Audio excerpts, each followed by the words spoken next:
কুষ্টিয়ায় বিএনপির পদবঞ্চিত নেতারা জেলা আহ্বায়ক কমিটি বাতিলের দাবিতে সংবাদ সম্মেলন করেছেন। বুধবার দুপুর 12টায় শহরের এনএস রোড সংলগ্ন একটি রেস্টুরেন্টে এই সংবাদ সম্মেলন অনুষ্ঠিত হয়। বিস্তারিত থাকছে মঞ্জুরুল ইসলামের তথ্যচিত্রে।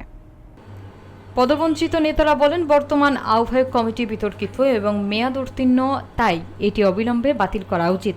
সংবাদ সম্মেলনে উপস্থিত ছিলেন কুষ্টিয়া সদর উপজেলা বিএনপির সাবেক সহ সভাপতি বশিরুল আলম চাঁদ, জেলা বিএনপির সাবেক যুগ্ম সাধারণ সম্পাদক কাজল মাজুমদার, সাবেক সাংগঠনিক সম্পাদক অ্যাডভোকেট শামীমুল হাসান অপু।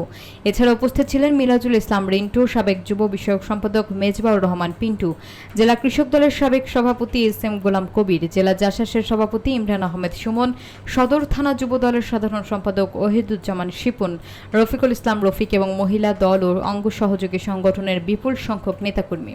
পদবঞ্চিত নেতারা বলেন, দলের অভ্যন্তরীণ সুশাসন বজায় রাখতে ও কার্যকর নেতৃত্বের নিশ্চয়তার জন্য অবিলম্বে আহ্বায়ক কমিটি পুনর্গঠন করা জরুরি।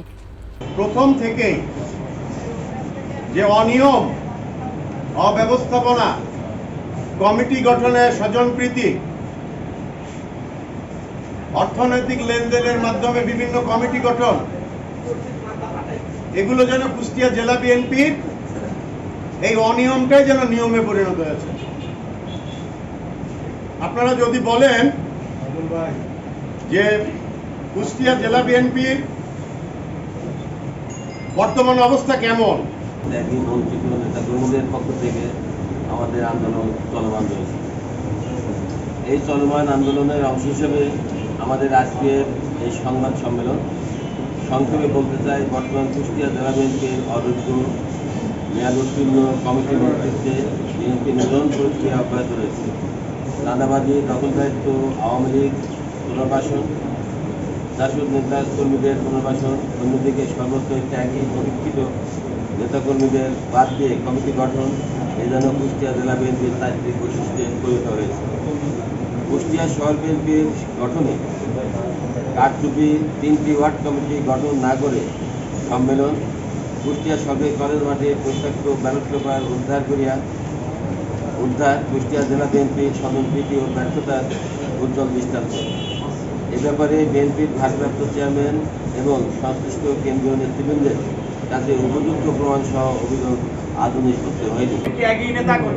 তাদেরকে বাদ দিয়ে আওয়ামী লীগের লোকজন এবং তথাকথিত আওয়ামী লীগ যেসব চরমপন্থীদেরকে মদত দিয়েছিল, আমাদের সেই দুই নেতা কোনো জনগণ না পেয়ে সেই চরমপন্থীদের উপরে তারা নির্ভর করেছে, তারা মাদক ব্যবসায়ীদের উপরে নির্ভর করেছে, তারা চাঁদাবাদীদের উপরে নির্ভর করেছে, তারা দখলবাদ যারা আছে তারা দখল করে তাদেরকে চাঁদার ভাগ দিতে পারে, সেই সমস্ত একটা নেতৃত্ব কুষ্টিয়ায় কিন্তু তৈরি করেছে।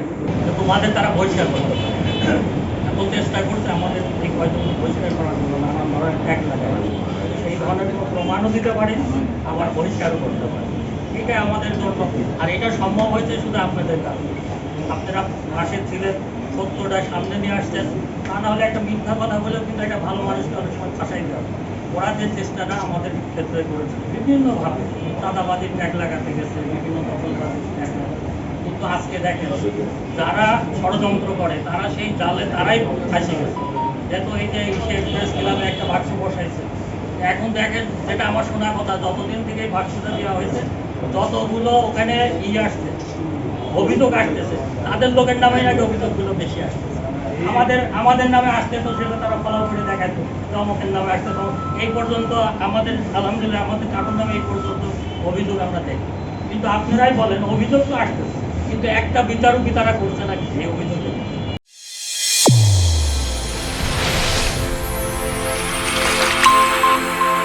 চ্যানেল A1 হৃদয় রেসপন্স।